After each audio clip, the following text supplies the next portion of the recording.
Saudara Anda menyaksikan Sapa Indonesia Pagi kali ini di segmen Kompas Bisnis bersama saya Putri Oktaviani.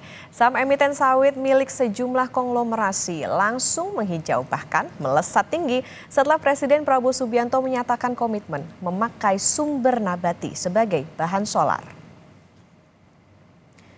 Pertama adalah saham John Lynn Agro Raya dengan kode JARR yang sejak Senin rally di jalur naik. John Lynn Agro Selasa 22 Oktober ditutup di level 438 atau melonjak 14,66%. Jika dihitung dalam sepekan saudara, saham ini bahkan melesat 48,98%.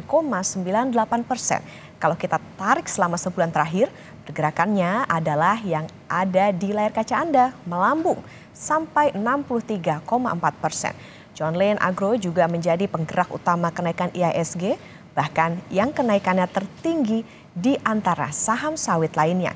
Sedikit informasi saudara, John Lynn Agro terafiliasi dengan John Lynn Group milik pengusaha Andi Syamsuddin Arsyad atau dikenal dengan Haji Isam. John Lynn Agro tahun ini mulai mengolah sawit jadi solar dengan kandungan 50 atau B50. Saham sawit lain yang juga menghijau adalah milik konglomerasi Grup Salim atau yang terafiliasi dengan Indofood, pemilik merek mie instan sekaligus minyak goreng, yaitu Salim Infomas Pratama.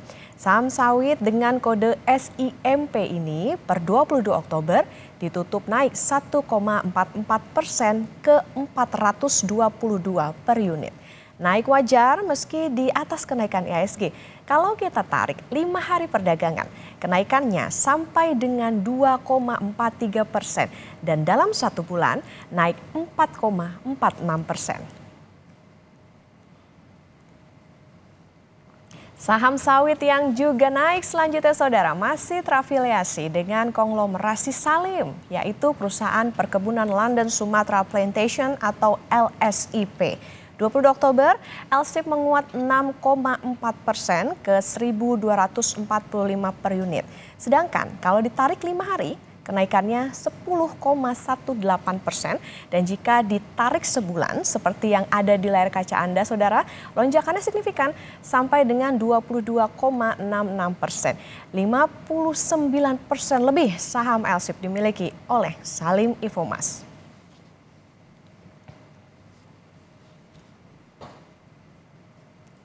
Tidak hanya saham sawit perusahaan afiliasi Haji Isam dan konglomerasi Grup Salim saja sebenarnya naik saudara. Perusahaan afiliasi konglomerasi Sinarmas yaitu SMAR juga menghijau.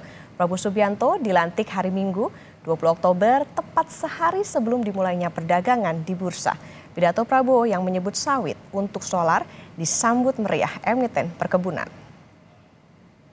Saudara-saudara sekalian, kita juga harus swasembada energi. Dalam keadaan ketegangan, dalam keadaan kemungkinan terjadi perang di mana-mana, kita harus siap dengan kemungkinan yang paling jelek. Negara-negara lain harus memikirkan kepentingan mereka sendiri. Kalau terjadi hal yang tidak kita inginkan, sulit akan kita dapat sumber energi dari negara lain.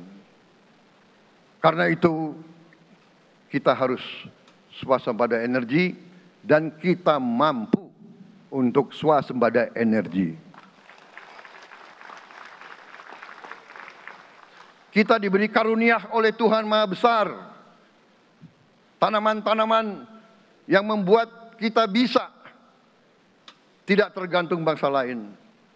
Tanaman-tanaman seperti kelapa sawit bisa menghasilkan solar dan bensin.